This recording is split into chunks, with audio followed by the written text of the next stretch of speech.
Welcome back, guys. everybody. Welcome back. All right, now we are joined by Blizzard Entertainment co-founder Adham. Alan, thank you so Welcome much to for the joining Blizz us. Couch. It's so exciting to be here. You know, this is only my second Blizzcon as an employee again of Blizzard after having taken some time off. So it's amazing to see everything. Yeah, here. you kind of have been the founder that we've never interviewed during our time here at the desk. So thank you so much for taking the time to talk to us. Really my pleasure, my honor to be here again. Some of the things that we've heard about you, there's a lot of mystique around Alan Adham. Yep. And one of the rumors that we've heard, is that you are actually the inspiration for King Lane, because he's named after you. That's right. So in the early days, before I took a hiatus from Blizzard, you know, Chris Metzen and I and a few others, Sam Wise, we designed all the early characters in the early lore together. And so running the company for the first decade kind of gave me the prerogative of naming the first king of the world, King of Azeroth, after myself. A little arrogant, but you get to do stuff like that. I So, always King wondered Lane. why his name started with 2 L's, and now I know. That's right. I It's feel Alan. yes. That's right. My mind And blew. then, of course, right after I left Blizzard, Metzen immediately killed King Lane and moved on. So, yeah, so that was his prerogative. He's like, I am Thrall. That is amazing. So Yeah. as your second BlizzCon back as an employee, how is it walking the floor and interacting with the community on such a grand scale? It's just mind-boggling. You know, when we tell stories now, it's been 26, I think, going on 27 years, but Blizzard in the early days, we were so small and everybody knew everything going on, and it was easy to understand month to month and year to year how we were kind of growing. And then somewhere around maybe 50 or 60 developers, you start to lose control. Then things start happening that you didn't realize were happening. And then flash forward, and now we just look around, and I don't understand how we got here from that little, you know, You guys have such an seed amazing, of 3 or like, 4 guys. Yeah. It's yeah, you have such an amazing. amazing collaboration, I think, of creativity that you guys inspire with your employees, you know? Yeah, and our employees and our fan base. And so in many ways, Blizzard has grown to this thing that it's something much more than even just us as developers, but it includes, you know, tens of millions of fans around the world. And they generate a ton of content for us. They come up with ideas for us. It's just mind-boggling. Talk about, you know, them coming up with ideas and whatnot.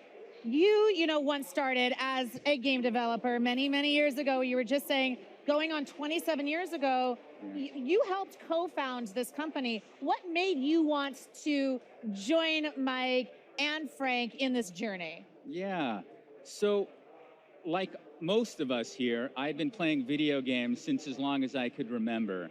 And I always dreamed that I would make video games for a living.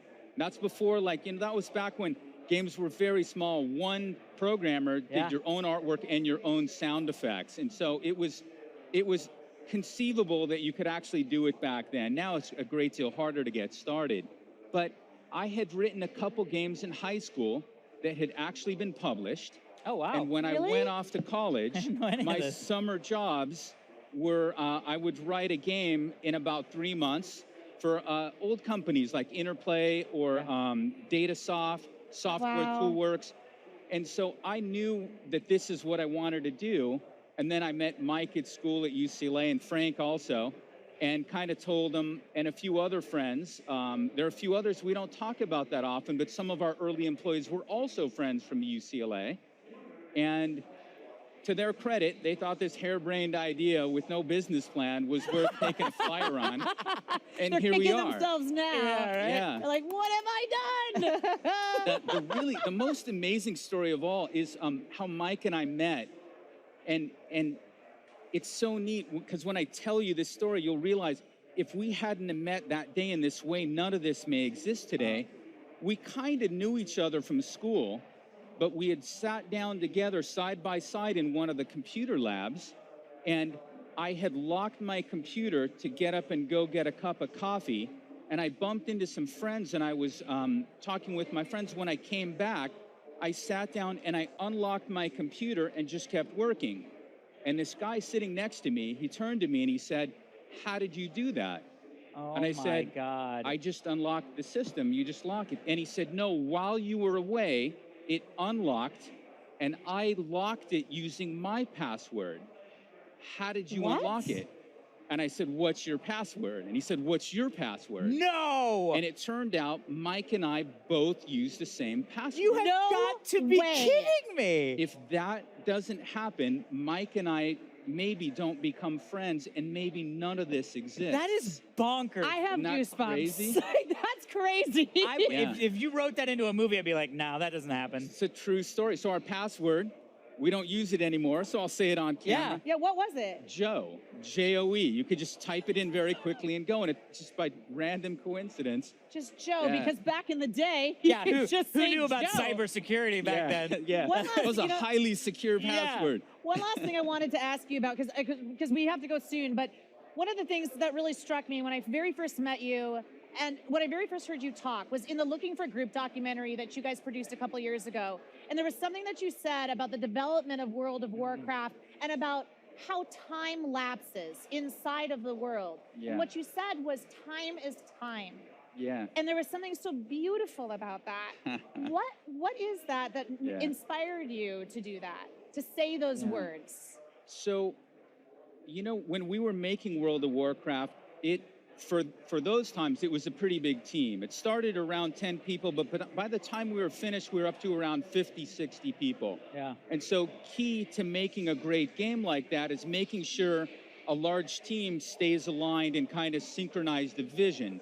So we would come up with these cute little kind of sound bites that allowed everybody to understand some of the basic design pillars. It's great. And so time is time meant, it was one of a few different things we said, like we wanted the world to feel real, not just a video game, but real. And so time is time meant we were gonna have a real-time clock, and if you looked outside and it was daylight, it'd be daylight in the game.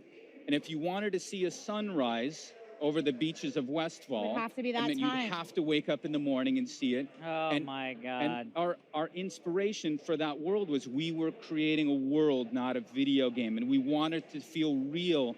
And if you think about kind of your sense of reality, a lot of it is tied to your sense of time. yeah. And then other principles too, but time is time was our little cute That's a way big of one. letting So everyone true, know. because I like, mean that that's really important. is what the world is and the world of Warcraft. Yeah. And thank you so much for contributing so much to it and for Yeah. building such an amazing world for all Thank of us you. to enjoy. Congrats on the 11th BlizzCon. Thank you. We got to get to some more coverage, Alan, but thank you so much All for right. joining us. Right now, guys, it's time to check in with